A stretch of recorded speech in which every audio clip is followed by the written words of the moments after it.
ਤੁਹਾਨੂੰ ਦੱਸ ਦੇਣਾ ਚਾਹੁੰਦਾ ਕਿ ਪੁਲਿਸ ਇਸ ਦੇ ਉੱਤੇ ਪੂਰੇ ਮੁਸਤੈਦੀ ਨਾਲ ਕੰਮ ਕਰ ਰਹੀ ਹੈ, ਕਿਉਂਕਿ ਪੁਲਿਸ ਦੀ ਮੁਸਤੈਦੀ ਇਸ ਤਰੀਕੇ ਨਾਲ ਨਜ਼ਰ ਆ ਰਹੀ ਹੈ, ਕਿਉਂਕਿ ਇਹ ਜਿਹੜੀ ਤਸਵੀਰਾਂ ਨੇ ਇਹੀ ਤਸਵੀਰਾਂ ਖੁਦ ਬਿਆਨ ਕਰਦੀਆਂ ਨੇ ਕਿ ਪੁਲਿਸ ਕਿਸ ਤਰੀਕੇ ਨਾਲ ਮੁਸਤੈਦੀ ਨਾਲ ਕੰਮ ਕਰ ਰਹੀ ਹੈ, ਕਿਉਂਕਿ ਇਹ ਤਸਵੀਰਾਂ ਕਿਤੇ ਨਾ ਕਿਤੇ ਪੁਲਿਸ ਦੇ ਹੱਥ ਲੱਗੀਆਂ ਹੋਈਆਂ ਔਰ ਪੁਲਿਸ ਦੇ ਜਿਹੜੇ ਆਲਾ ਅਧਿਕਾਰੀ ਹੈਗੇ ਉਹ ਇਸੀ ਤਸਵੀਰਾਂ ਨੂੰ ਦੇਖਦੇ ਹੋਏ ਹੀ ਕੰਮ ਕਰਦੇ ਹੋਏ ਨਜ਼ਰ ਆ ਰਹੇ ਨੇ, ਕਿਉਂਕਿ ਜਿਸ ਤਰੀਕੇ ਨਾਲ ਚੈਨ ਬਾਈ ਚੈਨ ਇਹ ਘੜੀ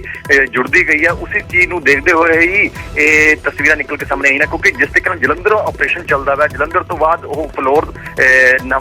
ਨਕੋਦਰ ਪਹੁੰਚਦਾ ਵਾ, ਨਕੋਦਰ ਤੋਂ ਫਲੋਰ ਤੋਂ ਲੁਧਿਆਣਾ, ਲਾਡੋਵਾਲ ਤੋਂ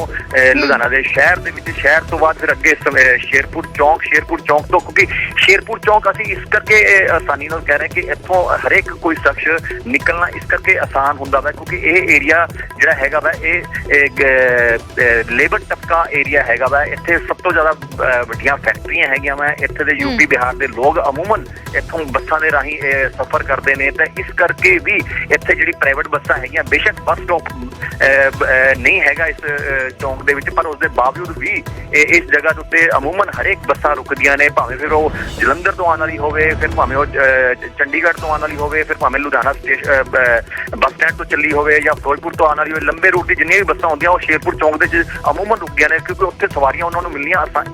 ਆਸਾਨ ਹੁੰਦੀਆਂ ਮੈਂ ਤਾਂ ਇਸ ਕਰਕੇ ਕਿਤੇ ਨਾ ਕਿਤੇ ਇਹ ਪਲੈਨਿੰਗ ਕਰਕੇ ਹੀ ਜਿਹੜਾ ਵਾ ਅੰਮ੍ਰਿਤਪਾਲ ਇਸ ਜਗ੍ਹਾ ਤੋਂ ਉਸਨੇ ਬੱਸ ਪਕੜੀ ਗਿਆ, ਕਿਉਂਕਿ ਉਸਨੂੰ ਪਤਾ ਸੀਗਾ ਕਿਤੇ ਨਾ ਕਿਤੇ ਕਿ ਇਸ ਜਗ੍ਹਾ ਤੋਂ ਅਗਰ ਉਸਨੂੰ ਬੱਸ ਮਿਲ ਜਾਂਦੀ ਹੈ ਜਾਂ ਉਸ ਬੱਸ ਦੇ ਵਿੱਚ ਉਹ ਸਵਾਰ ਹੋ ਜਾਂਦਾ ਤਾਂ ਉਸਦੀ ਚੈਕਿੰਗ ਕਰਨੀ ਵੀ ਨਹੀਂ ਮੁਨਾਸਿਬ ਸਮਝੀ ਜਾਊਗੀ, ਬੇਸ਼ੱਕ ਕਿਉਂਕਿ ਉਸ ਚੌਂਕ ਦੇ ਵਿੱਚ ਬੇਸ਼ੱਕ ਜਿਹੜੇ ਪੁਲਿਸ ਚੌਂਕੀ ਵੀ ਹੈਗੀ ਹੈ। ਔਰ ਰੋਹਿਤ, ਕੁਝ ਪਤਾ ਲੱਗ ਪਾਇਆ ਕਿ ਕਿਹੜੀ ਬੱਸ ਸੀ, ਕਿੰਨੇ ਵਜੇ ਇੱਥੋਂ ਚੱਲੀ ਹੈ ਤੇ ਕਿੰਨੇ ਵਜੇ ਉਹ ਹਰਿਆਣਾ ਪਹੁੰਚਦੀ ਹੈ, ਇਸ ਦੇ ਬਾਰੇ ਕੋਈ ਜਾਣਕਾਰੀ?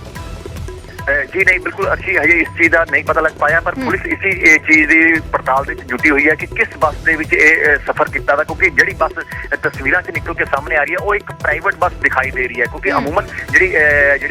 सरकारी बसा होंगे उन्होंने उत्ते पंजाब रोडवेज या पंजाब पन बस जो है लिखा होंगे तो वो कितने भी लिखे नहीं होया, इस तो अंदाजा लगाया जा सकता था कि वो एक प्राइवेट बस थी, जिस प्राइवेट बस के जरिए ये हरियाणा च एंटर होया, हरियाणा च एंटर होने तो बाद ही अगली तस्वीर निकल के सामने आई। और मैं दोबारा मैं एक चीज दस देना चाहना कि हुण फिर कि दरअसल ये बसा तक शेरपुर चौक तक पहुंचा किदा, क्योंकि फलोर तो जे सतलुज का पुल पार करके बाइक के उत्ते लाडोवाल टोल प्लाजा पार करते हैं, क्योंकि टोल प्लाजा उत्ते किसी भी तरीके की बाइक की चैकिंग नहीं होंगी है और ना ही उसनूं रोकेगा, उस दे उत्ते किसी भी तरीके की अमूमन चैकिंग नहीं होंगी है, क्योंकि पुल तो पुल जिहड़ा वा हाईवे जुड़िया है, तो इस करके भी किते ना किते हाईवे ते चैकिंग नहीं होंदी। हाँ, ये जरूर कहा जा सकता कि अगर पुलिस थोड़ी जी मुस्तैदी दिखाती तो शायद शंभू बॉर्डर के उत्ते इसनूं पकड़िया जा सकता सीगा, पर शंभू बॉर्डर के उत्ते की चैकिंग हुई सी या नहीं हुई सी या किस तरीके बहुत सारे इसनूं लेके सवाल ने। फिलहाल शुक्रिया रोहित पूरी जानकारी दे लई। मनोज राठी मेरे सहयोगी जुड़े हुए ने। मनोज,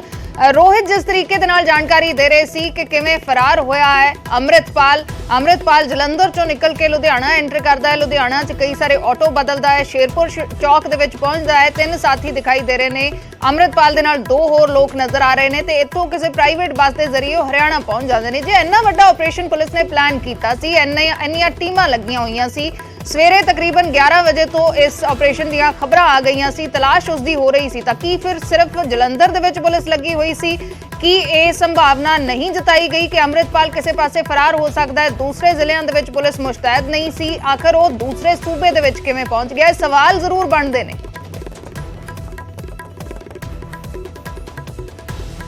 लगातार सामने आ रहे हैं कि आखिर पुलिस से भी एक सवालिया निशान जिदा तुसी भी जिक्र कर रहे हो, हुण तक की जिहड़ी जानकारी पुलिस सोर्सिस सानू दे रहे हैं कि 3 तरह की जिहड़ी सीसीटीवी सामने आई है, एक तो जलंधर लुधियाना बाईपास की, एक लाडोवाल की, एक शेरपुरा की, जिहड़ी पुलिस के इन्वेस्टिगेशन च आई है। तो बड़े हैरान कर देने वाली गल इहदे भी सामने हो रही है कि 10 चौक यानी कि जब ये पूरा 2 ऑटो ने चेंज किए, जिदा मेरे सहयोगी भी जानकारी दे रहे थे, जो टोल प्लाजा होंगे उत्थे चैकिंग होंगी है, तो बाइक वाले जो बाइक सवार होंगे उन्होंने कोई चैकिंग वगैरह नहीं होंगी गड्डियां दी। ये जानता सी अमृतपाल बड़ा ही शातिर तरीके नाल। हुण ਜਿਹੜੇ 10 चौक ਜਿਹੜੇ सोर्सिस सानू जानकारी दे रहे, 10 ਜਿਹੜੇ चौक उन्हें कवर किए ऑटो ते, ਉਹਦੇ ਵਿੱਚ सब तो पहला लाडोवाल जलंधर बाईपास जिदा असीं जिक्र किया, काराबारा चौक, शिवपुरी चौक, बस्ती जोधेवाला चौक, ताजपुर चौक, समराला चौक, ट्रांसपोर्ट नगर चौक, ओसवाल चौक, शेरपुर, ये सारे ਜਿਹੜੇ चौक ने ਇਹ क्रॉस किए गए ने। 2 बार ऑटो चेंज किया गया। ਇਹਦੇ ਵਿੱਚ एक और अहम जानकारी ਜਿਹੜੇ पुलिस सोर्स दे रहे हैं ਕਿ ਇੱਕ ਹੋਰ ਉਹਨਾਂ ਦੇ ਸਾਥੀ ਸੀਗਾ ਜੋ ਲੋਕਲ ਸੀਗਾ, ਜਿਹਦੀ ਇਨਵੋਲਵਮੈਂਟ ਹੈ, ਉਹਦੀ ਭਾਲ ਲਗਾਤਾਰ ਜਾਰੀ ਹੈ। ਜਿਹੜਾ ਤੀਜਾ ਬੰਦਾ ਹੈ ਉਹ ਲੁਧਿਆਣੇ ਦਾ ਸੀਗਾ, ਜੋ ਕਿ ਉਹਨਾਂ ਨੂੰ ਸਾਰੀ ਗਾਈਡੈਂਸ ਕਰ ਰਿਹਾ ਸੀਗਾ, ਸਾਰਾ ਉਹਨਾਂ ਨੂੰ ਚੀਜ਼ਾਂ ਦੱਸ ਰਿਹਾ ਸੀਗਾ ਕਿ ਤੁਸੀਂ ਇੱਥੇ ਜਾਣਾ ਹੈ, ਤੁਸੀਂ ਆਟੋ ਚੇਂਜ ਕਰਨਾ ਹੈ, ਤੁਸੀਂ ਉਹ ਚੌਕ ਤੇ ਜਾਣਾ ਹੈ। ਕਿਉਂਕਿ ਸੀਸੀਟੀਵੀ ਜਿਹੜੀ ਸਾਹਮਣੇ ਆ ਰਹੀ ਹੈ ਲਗਾਤਾਰ, ਇਹਦੇ ਵਿੱਚ ਸਾਫ਼ ਤੌਰ ਤੇ ਬੜੇ ਸ਼ਾਤਿਰ ਤਰੀਕੇ ਨਾਲ ਪਪਲਪ੍ਰੀਤ ਤਾਂ ਹੈਗਾ ਹੀ ਹੈ ਅੰਮ੍ਰਿਤਪਾਲ ਦੇ ਨਾਲ, ਲੇਕਿਨ ਹੋਰ ਵੀ ਲੋਕ ਉਹਦੀ ਹੁਣ ਵੀ ਮਦਦ ਕਰਦੇ ਹੈ, ਹੁਣ ਵੀ ਮਦਦ ਕਰਦੇ ਨਜ਼ਰ ਆ ਰਹੇ ਨੇ। ਜਿੱਦਾਂ ਤੁਸੀਂ ਦੇਖਿਆ ਕਿ ਜਲੰਧਰ ਤੋਂ ਬੜੇ ਤਰੀਕੇ ਨਾਲ ਗੱਡੀਆਂ ਬਦਲ ਕੇ, ਵੇਸ਼ ਬਦਲ ਕੇ, ਬਾਈਕਾਂ ਤੇ, ਜੁਗਾੜੂ ਤੇ ਉਹ ਉੱਥੇ ਲੁਧਿਆਣਾ ਪਹੁੰਚ ਜਾਂਦਾ ਹੈ। ਲੁਧਿਆਣਾ ਜਲੰਧਰ ਬਾਈਪਾਸ ਤੋਂ ਹੁੰਦੇ ਹੋਏ 10 ਚੌਕ 2 ਆਟੋ ਜਿਹੜੇ ਹੈ ਉਹ ਚੇਂਜ ਕੀਤੇ ਹਨ। ਹੁਣ ਤੱਕ ਦੀ ਜਿਹੜੀ ਜਾਣਕਾਰੀ ਸਾਹਮਣੇ ਆ ਰਹੀ ਹੈ, ਇਹਦੇ ਵਿੱਚ ਕਈ ਚੌਕ ਉਹਨੇ ਕ੍ਰਾਸ ਕੀਤੇ ਔਰ ਕਰੀਬ 1 ਤੋਂ 1.5 ਘੰਟਾ ਜਿਹੜੀ ਹੁਣ ਤੱਕ ਦੀ ਇਨਵੈਸਟੀਗੇਸ਼ਨ ਆ ਰਹੀ ਹੈ, ਜਿਹੜੇ ਸੋਰਸਿਸ ਜਾਣਕਾਰੀ ਦੇ ਰਹੇ, 1 ਤੋਂ ਵੀ ਜ਼ਿਆਦਾ ਘੰਟਾ ਉੱਥੇ ਉਹਨੇ ਸਟੇ ਕੀਤਾ, ਯਾਨੀ ਕਿ ਘੁੰਮਦਾ ਰਿਹਾ, ਘੁੰਮਦਾ ਰਿਹਾ, ਆਟੋ ਚੇਂਜ ਕੀਤੇ। ਉਸ ਤੋਂ ਬਾਅਦ ਇੱਕ ਪ੍ਰਾਈਵੇਟ ਬੱਸ ਦਾ ਜ਼ਿਕਰ ਹੋ ਰਿਹਾ ਹੈ ਕਿ ਪ੍ਰਾਈਵੇਟ ਬੱਸ ਦੇ ਥਰੂ ਉਹ ਹਰਿਆਣਾ ਜਿਹੜਾ ਹੈਗਾ ਉਹ ਚੱਲ ਗਿਆ, ਕਿਉਂਕਿ ਪ੍ਰਾਈਵੇਟ ਬੱਸਿਸ ਦਾ ਅਸਲੀਪ ਇਦਾਂ ਹੁੰਦਾ ਹੈ ਕਿ ਜ਼ਿਆਦਾ ਚੈਕਿੰਗ ਨਹੀਂ ਹੁੰਦੀ, ਜਾਂ ਫਿਰ ਜਿਹੜੀ ਨਾਕਾ ਲੱਗਦਾ ਵੀ ਹੈ ਤਾਂ ਰੋਡਵੇਜ਼ ਦੀ ਬੱਸਿਸ ਨੂੰ ਰੋਕਦੇ ਆ, ਪ੍ਰਾਈਵੇਟ ਬੱਸਿਸ ਨੂੰ ਜਾਂ ਵੋਲਵੋ ਜਾਂ ਫਿਰ ਦੂਜੀ ਜਿਹੜੀ ਪ੍ਰਾਈਵੇਟ ਬੱਸਿਸ ਹੁੰਦੀ ਹੈ ਉਹਨਾਂ ਦੀ ਜ਼ਿਆਦਾ ਰੋਕ ਕੇ ਉਹਨਾਂ ਦੀ ਚੈਕਿੰਗ ਜਿਹੜੀ ਹੈਗੀ ਹੈ ਉਹ ਘੱਟ ਹੁੰਦੀ ਹੈ। ਔਰ ਇਸੇ ਦਾ ਫਾਇਦਾ ਅੰਮ੍ਰਿਤਪਾਲ ਨੇ ਚੁੱਕਿਆ, ਇਸੇ ਦਾ ਫਾਇਦਾ ਪਪਲਪ੍ਰੀਤ ਨੇ ਚੁੱਕਿਆ ਔਰ ਉਹਨਾਂ ਨੂੰ ਗਾਈਡ ਕਰ ਰਿਹਾ ਸੀਗਾ। ਇਹ ਜਿਹੜਾ ਤੀਜਾ ਬੰਦਾ ਹੈਗਾ, ਇਹਦੀ ਹੁਣ ਭਾਲ ਕੀਤੀ ਜਾ ਰਹੀ ਹੈ ਲਗਾਤਾਰ, ਕਿਉਂਕਿ ਬੜੀ ਹੈਰਾਨ ਕਰ ਦੇਣੇ ਵਾਲੀ ਗੱਲ ਹੈ ਕਿ ਜਲੰਧਰ 'ਚ ਪੁਲਿਸ ਕਹਿੰਦੀ ਨਜ਼ਰ ਆ ਰਹੀ ਕਿ 80,000 ਪੁਲਿਸ ਜਿਹੜੇ ਆਫੀਸਰ, ਪੁਲਿਸ ਕਰਮੀ ਜਿਹੜੇ ਉੱਥੇ ਲਾਏ ਗਏ ਸੀਗੇ, ਜਾਂ ਕਿ 80,000 ਸਿਰਫ ਤੁਸੀਂ ਜਲੰਧਰ 'ਚ ਲਾਤੇ, ਇਹ ਵੀ ਹੁਣ ਕੁਐਸਚਨ ਮਾਰਕ ਹੈ। ਯਾਨੀ ਕਿ ਲੁਧਿਆਣਾ 'ਚ ਬੇਖੌਫ ਤਰੀਕੇ ਨਾਲ ਘੁੰਮ ਰਿਹਾ ਸੀਗਾ ਅੰਮ੍ਰਿਤਪਾਲ, ਬੇਖੌਫ ਤਰੀਕੇ ਨਾਲ ਆਪਣੇ ਸਾਥੀ ਨਾਲ ਆਟੋ 'ਚ ਘੁੰਮ ਰਿਹਾ ਸੀਗਾ। 10 ਚੌਕ ਉਹਨੇ ਕ੍ਰਾਸ ਕੀਤੇ, ਕਦੇ ਉਹ ਲਾਡੋਵਾਲ ਉੱਥੇ ਪਹੁੰਚਿਆ, ਕਦੇ ਉਹ ਜਲੰਧਰ ਬਾਈਪਾਸ ਪਹੁੰਚਦਾ, ਕਦੇ ਉਹ ਸ਼ੇਰਪੁਰ ਪਹੁੰਚਦਾ। ਉਹ ਸਾਰੇ ਚੌਕਾਂ 'ਚ ਇੱਕ ਥਾਂ ਤੇ ਉਹਨੇ ਬਹਿ ਕੇ ਖਾਣਾ, ਕੁਝ ਖਾਦਾ ਪੀਦਾ ਵੀ ਹੈਗਾ, ਜਿਹੜੀ ਹੁਣ ਤੱਕ ਦੀ ਇਨਵੈਸਟੀਗੇਸ਼ਨ 'ਚ ਆ ਰਹੀ ਹੈ। ਲੇਕਿਨ ਇਹ ਤੀਜਾ ਬੰਦਾ ਕੌਣ ਸੀ? ਇਹ ਤੀਜਾ ਬੰਦਾ ਪਪਲਪ੍ਰੀਤ ਦਾ ਦੱਸਿਆ ਜਾ ਰਿਹਾ ਹੈ ਕਿ ਪਪਲਪ੍ਰੀਤ ਦੇ ਕਹਿਣ ਤੇ ਹੀ ਸਾਰੀ ਚੀਜ਼ਾਂ, ਲੌਜਿਸਟਿਕ ਮਦਦ ਦੇ ਨਾਲ ਹੋਰ ਵੀ ਕਈ ਚੀਜ਼ਾਂ ਜਿਹੜੀ ਹੈ ਉਹਦੀ ਮਦਦ ਕੀਤੀ ਗਈ ਹੈ ਅੰਮ੍ਰਿਤਪਾਲ ਦੀ। ਜਲੰਧਰ ਤੋਂ ਸਿੱਧਾ ਬਾਈਕ ਦੇ ਰਾਹੀਂ, ਕਿਉਂਕਿ ਲਾਸਟ ਲੋਕੇਸ਼ਨ ਜਿਹੜੀ ਆਈ ਸੀ ਕਿ ਬਾਈਕ ਦੇ ਰਾਹੀਂ ਜੁਗਾੜੂ ਤੋਂ ਫਿਰ ਉਸ ਤੋਂ ਬਾਅਦ ਆਟੋ ਤੋਂ ਬਾਅਦ ਫਿਰ ਤੋਂ ਬਾਈਕ,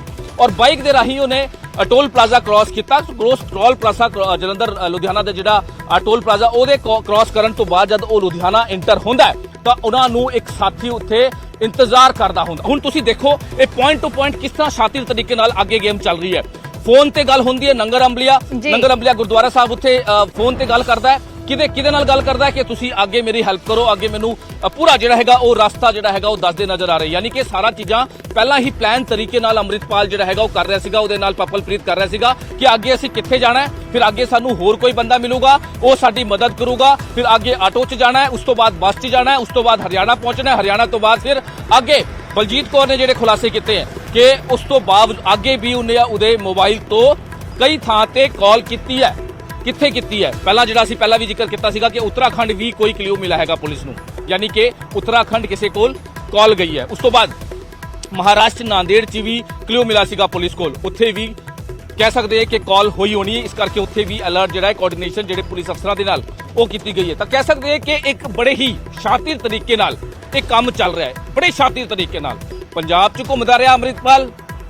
ਕਰੀਬ 1 ਘੰਟੇ ਤੋਂ ਵੀ ਵੱਧ ਸਮਾਂ ਲੁਧਿਆਣਾ 'ਚ ਘੁੰਮਦਾ ਰਿਹਾ, 10 ਚੌਕ ਕ੍ਰਾਸ ਕੀਤੇ। ਹੁਣ ਸੀਸੀਟੀਵੀ ਆ ਰਹੀ ਹੈ, ਇੱਕ ਹੋਰ ਨਵੀਂ ਸੀਸੀਟੀਵੀ ਸਾਹਮਣੇ ਆਏਗੀ ਥੋੜੀ ਦੇਰ ਤੱਕ,